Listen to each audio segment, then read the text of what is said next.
बिस्मिल्लाहिर्रहमानिर्रहीम। अस्सलाम वालेकुम। आप सब कैसे हैं? उम्मीद करती हूँ अल्लाह की रहमत से सब ठीक होंगे। आज मैं बनाने लगी हूँ वाइट बीफ कढ़ाई। अगर मेरी वीडियो अच्छी लगती है तो लाल सब्सक्राइब का बटन दबाएं, साथ बेल का बटन दबाएं ताकि मेरी हर आने वाली नई वीडियो आपको सबसे पहले फ्री में मिले। ਉਹਦੇ ਵਾਸਤੇ मैं 1.5 किलो बीफ लिया वा। ਹੁਣ ਇਹਦੇ में सब तो पहले तो मैं गलाउण वास्ते ਇਹਦੇ ਵਿੱਚ डालूंगी लहसुन अदरक का पेस्ट। थोड़ा जहा लहसुन लिया, थोड़ा जहा अदरक लिया, अदरक थोड़ा जहा कम लिया, थोड़ा जहा बाद डालूंगी।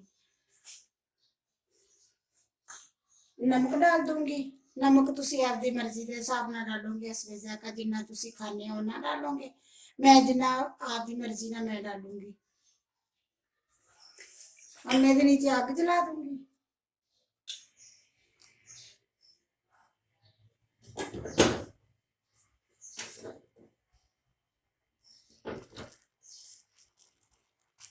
नाले डाल दूंगी थोड़ा जहा पानी, अद्धा कप डालूंगी पानी का। पूरा नहीं इनू गलाऊंगी, अद्धा तकरीबन गलाऊंगी, अद्धा बाद विच बाकी जिहड़ा बाद विच गलाऊंगी।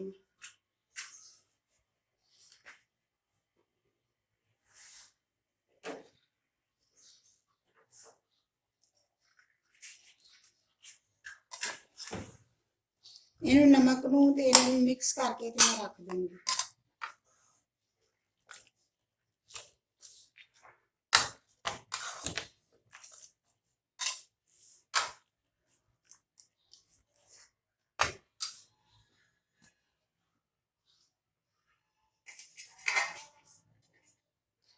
ढक देनी आ, तकरीबन अद्धा घंटा मैं इनू गलाऊंगी, फिर अद्धे घंटे तो बाद मिलते हैं। बिस्मिल्लाहिर्रहमानिर्रहीम। आधा घंटा मैं गोश्त में पकाया वा, इसलिए मैं कढ़ाई च पकाया हुआ, इसलिए ज्यादा टाइम लगा वा। अगर तुम प्रेशर कुकर पकाओगे तो बेटा गोश्त के हिसाब में भी होंगे। अगर तुहाडा गोश्त थोड़ा मतलब सख्त आ बीफ, थोड़ा जहा फिर ज्यादा देर लगती है, अगर नरम आ तो थोड़ी देर लगती है। मैं इनू अद्धा घंटा पकाया वा। एन अच्छी तरह तो हजे भी नहीं करिया, थोड़ा जहा बस इन्ना की गलोना से जिन्ना की कर गया। और मैं इहदे विच डाल देनी है मसाले।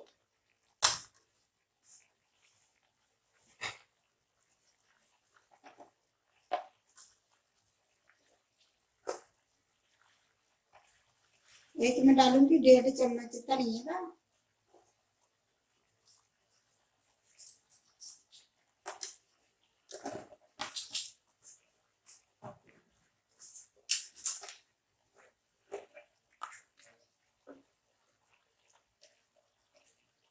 एक चम्मच जीरे का, क्योंकि वाइट कढ़ाई बनाने लगी है और कोई ज्यादा ऐसा चीज़ा नहीं डालने। थोड़िया जिहियां डाल दूंगी ये सब्ज मिर्चा। सब्ज मिर्चा मेरिया छोटिया छोटिया वा, इसलिए मैं उन्होंने दो दो कट के कीतियां है। चेक कीतियां से मैं किते खराब ही ना हो, लेकिन वो दो दो ही हो गई।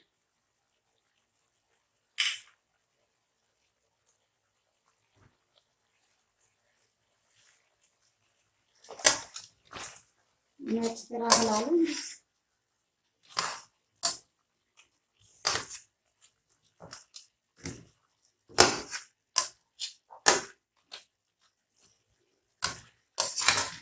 मैं कुछ हड्डी वाला गोश्त लिया सी ते कुछ मैं दूसरा लिया सी, बोटी वाला, हड्डी तो बगैर लिया सी।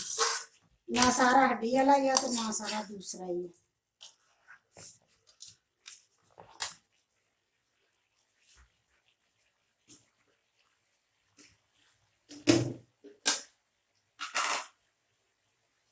और मैं इसमें डाल दूंगी ऑयल।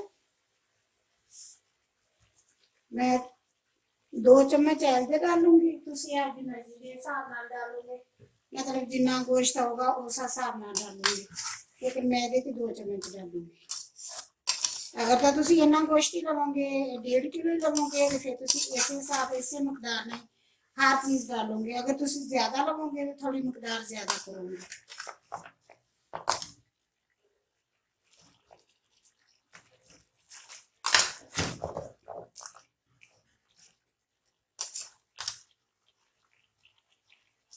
और मैं तो डाल दूंगी वाइट मिर्च 1 चम्मच,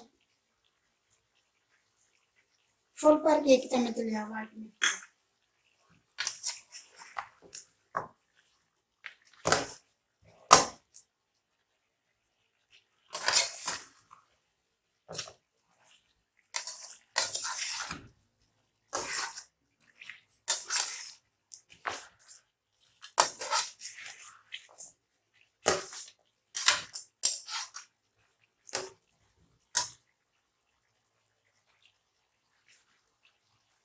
बिस्मिल्लाहिर्रहमानिर्रहीम। मसाले में सारा डाल देते हैं, ऑयल भी डाल देता और मेरे को डाल देनी है दही। मैं 1.5 पाव दही लिया है।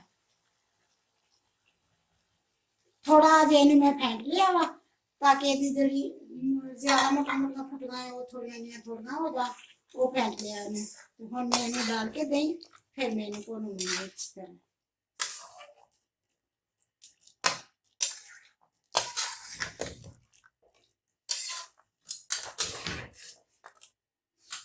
और मैंने उन्नी देर भुनूंगी जितनी देर तक दही का पानी खत्म नहीं होगा है अच्छी तरह।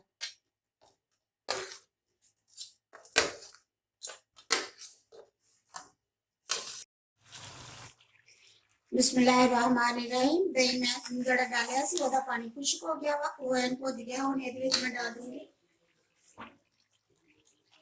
3 चम्मच मलाई दी घर दी दुध दी मलाई आ। मैं बाहरों क्रीम नहीं मंगवाई, दुध दी मलाई आ। ये डाल दूंगी इहदे विच। बस इन्हू हुण मैं थोड़ा जिहा भुनूंगी ते उतार दूंगी।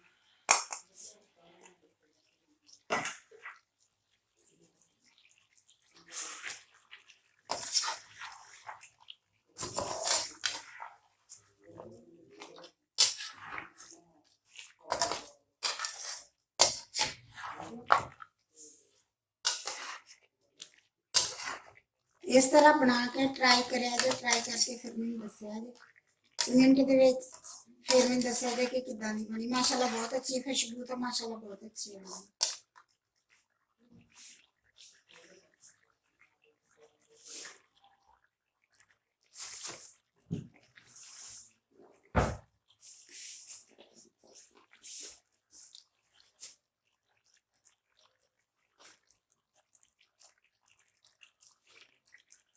एंड तो आन के थोड़ी जी डाल दूंगी काली मिर्च।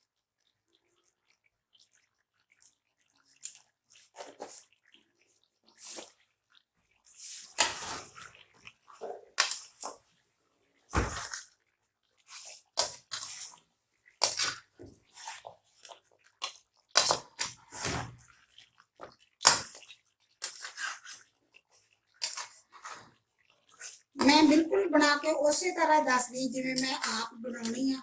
मैं बना के उवें दस दी। तुसीं अगे ट्राई करके जरूर देखो, देख के फिर मैनूं दसो कि चीज़ किदां दी बनदी। मेरी बनाई हुई उस तरह देख के ट्राई करो, ट्राई करके फिर मैनूं दसो कि किदां दी बनदी चीज़।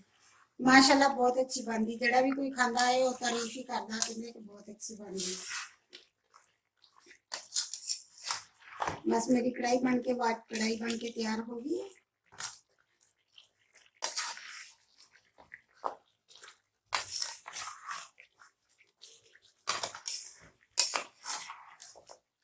हम मैं यदि गैस कर दूंगी बंद।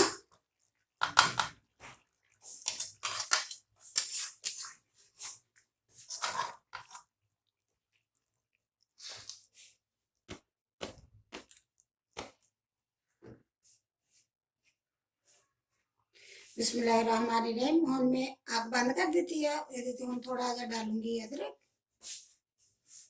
अगर तुहानूं लगे कि असीं वाइट मिर्च पाई है तो मिर्च थोड़ी आ, कोई ज़्यादा स्पैसी खांदा थोड़ियां जिहियां उहदे च सब्ज़ मिर्चां डाल लो, पहलों डाल के ते बना लो। कुछ नहीं हुंदा। वाइट मिर्च सब्ज़ मिर्च जिहड़ी है ना वो नाल डाली अच्छी हुंदी है। हुण मैं इहदे ते मैनूं अज मिर्चां बहुत छोटियां मिलियां, माड़ियां माड़ियां मिर्चां।